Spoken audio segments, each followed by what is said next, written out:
On the 15th of December 2009, Australian Communication Minister Stephen Conroy announced that it is the intention of the Australian government to implement a mandatory, nationwide internet filter.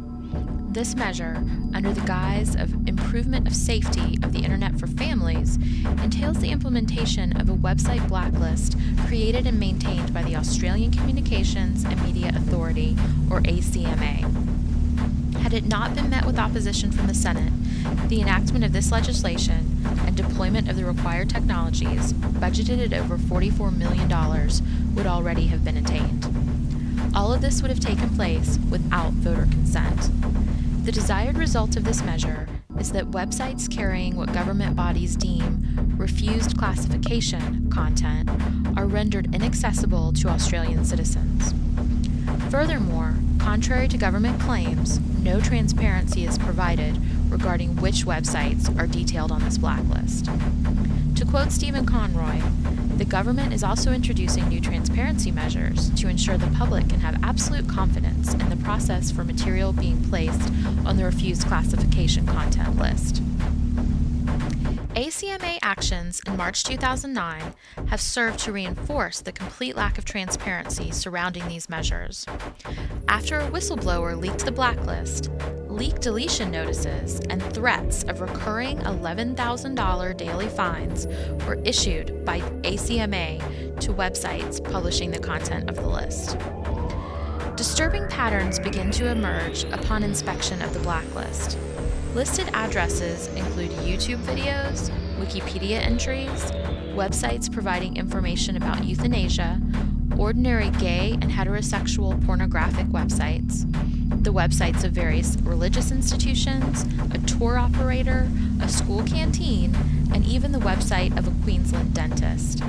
The main argument for this filter's existence is to protect children from sexual predators. However, the only protection this filter will offer is a dangerous illusion which may lull parents into a false sense of security. Most exploitation involving children is contrary to what the government body believes not done on pornographic sites. It occurs through public chat rooms, online gaming communities, and social networking sites. Curiously, these sites have not caught the attention of the ACMA's malicious dragnet. Another argument for the implementation of the filter is that it would inhibit the distribution of what the government defines as inappropriate material, child pornography being one example. The proposed filter will not in any way hinder the production or distribution of child pornography. If the filter is not easily circumventable, it will merely force the distribution of such material deeper into the so-called internet underground. This will have little effect aside from increasing the workload of local and international law enforcement agencies. In addition to child pornography, the filter's intent is to protect children from viewing less savory pornography. In 2006, $116 million was spent by the Australian government on a HomeKit CD with free internet pornography blocking software. It was a fiasco, as demonstrated by a 16-year-old male who managed to hack this filter within an hour, rendering the software completely obsolete. This filter will not only be unable to live up to its expectations, but will further reduce internet speeds by up to 70% nationwide. Given that Australians already pay exorbitant prices for archaic internet connectivity, this slowdown in itself is a cause for concern. Funding directed toward this project of censorship would be better spent were it used to educate young children in the principles of internet safety and responsible usage. Organizations in Australia and worldwide oppose this filter. Save the Children recently stated that the filter will neither work to shield children from explicit material nor stop child pornography from being distributed on the internet. We believe it's really better to teach children so that they have the ability to recognize and steer clear of inappropriate online content for themselves. They are not alone in this belief. For the reasons outlined above, we, Project Freeweb, have been inspired by the actions of several grassroots movements, such as Anonymous, to raise awareness regarding the Australian internet censorship law. We deem that such draconian legislation has no place in a free and democratic society. Our aim is to have these legislation, plans, and forthcoming filter abolished.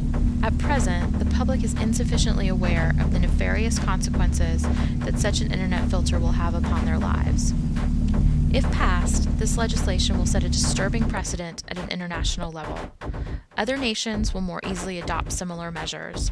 Such actions are inconspicuously dangerous to the internet as a whole, being contrary to the concepts of free speech and freedom of thought. Furthermore, internet censorship can dangerously limit criticism of the nation-state on an international level. The effects of such censorship on basic civil liberties can be seen in the Republic of China, in North Korea, and in Iran, where such measures have been implemented. To voice our opposition to this form of censorship, we will stage protests worldwide on February 20th, 2010. We encourage the public to join us in the celebration and defense of freedom. The internet has revolutionized the way we communicate and exchange information. Joining in its significance the ranks of such inventions as the written word and the printing press. We cannot let this media slip into the grasp of a power elite. We must not let the internet become the censored and controlled media seen since in the days of the 1930s and 40s. If a seemingly innocent thing, such as a mandatory filter, can be implemented, how far will the government go in their quest to monitor and control what you are viewing and accessing? This is not about what you have or do not have to hide. It is about what they should or should not have the privilege to know. You, not your government, should have the right to decide what you deem appropriate for you and your family to be exposed to. Do not give up that right. Yours in protest, Project Freeweb.